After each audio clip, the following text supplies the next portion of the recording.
Hello મિત્રો, Gujarat engineering એકેડમીમાં આપનું હાર્દિક સ્વાગત છે. આજે આપણે ઇલેક્ટ્રિકલ એન્જિનિયરનો સબ્જેક્ટ ઈપીજીટીમાં ફર્સ્ટ ચેપ્ટરમાં આવેલી એક સાયકલ સમજશે. એનું નામ છે થર્મલ પાવર સ્ટેશનમાં એનર્જીનું કન્ઝપ્શન. બરાબર. હવે આનું આપણે શું મહત્ત્વ છે કે આનું આપણે એ છે કે રાસાયણિક શક્તિનું આપણે ઇલેક્ટ્રિકલ એનર્જીમાં રૂપાંતર કરી શકાય છે. બરાબર મિત્રો, આ સાયકલ દ્વારા આપણે એ કરી શકાય છે. તો આપણે આમાં શું છે આપણે સમજ જો પહેલાં શું થાય છે, આપણે રાસાયણિક પ્રક્રિયા એટલે કઈ છે, આપણે કોલસો હોય છે, ઓઇલ હોય છે, ગેસ આપણે જે બોઇલરમાં નાખીએ તે રાસાયણિક શક્તિ થાય. બરાબર મિત્રો.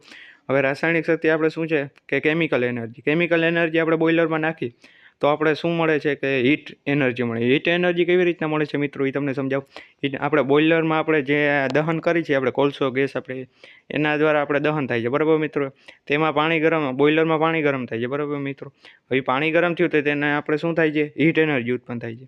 હવે હીટ એનર્જી થયું તો આપણે શું થાય છે, તેના આપણે વરાળ પર ઉત્પન્ન થાય છે. તો વરાળ દ્વારા તે સ્ટીમ ટર્બાઇનને ફેરવે છે. સ્ટીમ ટર્બાઇન છે ને તે ફરતું હોય છે. બરાબર. તેના સાથે આપણે અલ્ટરનેટર પણ ફિટિંગ કરેલું હોય છે સાથે, કે જેમ કે આપણે સ્ટીમ ટર્બાઇન ફરે ને તો અલ્ટરનેટર ફરે છે. સ્ટીમ ટર્બાઇન ફરે એટલે શું, કઈ એનર્જી ઉત્પન્ન થાય છે, મેકેનિકલ એનર્જી ઉત્પન્ન થાય છે. બરાબર મિત્રો.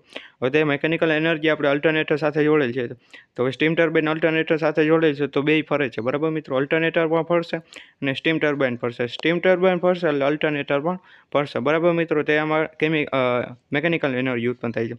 હવે અલ્ટરનેટર ફરશે એટલે આપણે ઇલેક્ટ્રિકલ એનર્જીનું રૂપાંતર થાય છે. આ રીતના આપણે રાસાયણિક શક્તિનું આપણે ઇલેક્ટ્રિકલ એનર્જીમાં આપણે રૂપાંતર કરીએ. બરાબર મિત્રો.